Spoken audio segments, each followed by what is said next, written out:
गौतम बुद्ध का जीवन हर किसी के लिए प्रेरणादायी है। गौतम बुद्ध बौद्ध धर्म के प्रवर्तक थे।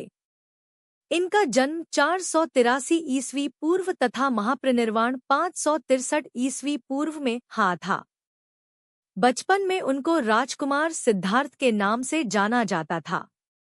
बौद्ध ग्रंथों के अनुसार गौतम बुद्ध के जन्म से 12 वर्ष पूर्व ही एक ऋषि ने भविष्यवाणी की थी कि यह बच्चा या तो एक सार्वभौमिक सम्राट या महान ऋषि बनेगा।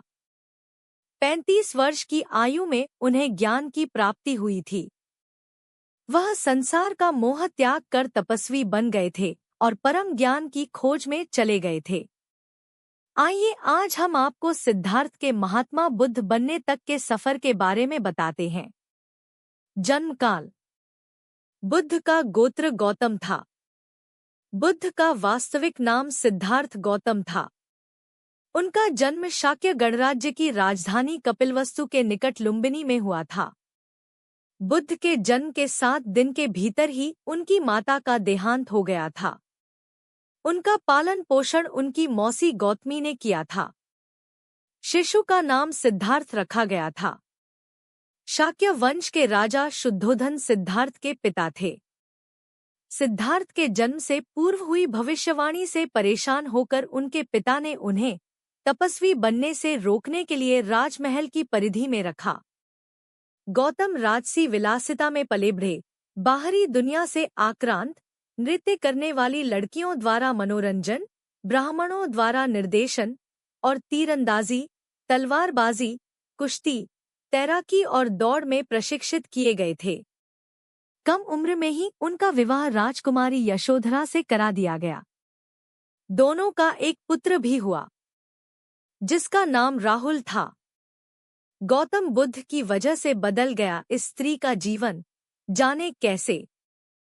सिद्धार्थ बचपन से ही अत्यंत करुण हृदय वाले थे। वह किसी का भी दुख नहीं देख सकते थे। इतने प्रयासों के बाद भी 21 वर्ष की आयु में उनकी अपने राज्य कपिलवस्तु की गलियों में उनकी दृष्टि 4 दृश्यों पर पड़ी। ये दृश्य थे: एक वृद्ध विकलांग व्यक्ति, एक रोगी, एक पार्थिव शरीर और एक साधु। इन 4 दृश्यों को देखकर सिद्धार्थ समझ गए थे कि सबका जन्म होता है, सबको बुढ़ापा आता है, सबको बीमारी होती है और एक दिन सब मृत्यु को प्राप्त होते हैं। इससे व्यथित होकर उन्होंने अपना धनवान जीवन, अपनी पत्नी पुत्र एवं राजपाट का त्याग करते हुए साधु का जीवन अपना लिया और जन्म, बुढ़ापा, दर्द, बीमारी और मृत्यु से जुड़े सवालों की खोज में निकल गए। ज्ञान की प्राप्ति। सिद्धार्थ ने अपने प्रश्नों के उत्तर ढूंढने शुरू किए। समुचित ध्यान लगा पाने के बाद भी उन्हें इन प्रश्नों के उत्तर नहीं मिले। फिर उन्होंने तपस्या भी की, लेकिन अपने प्रश्नों के उत्तर नहीं मिले। इसके बाद कुछ और साथियों के साथ अधिक कठोर तपस्या प्रारंभ की। ऐसे करते हुए 6 वर्ष व्यतीत हो गए।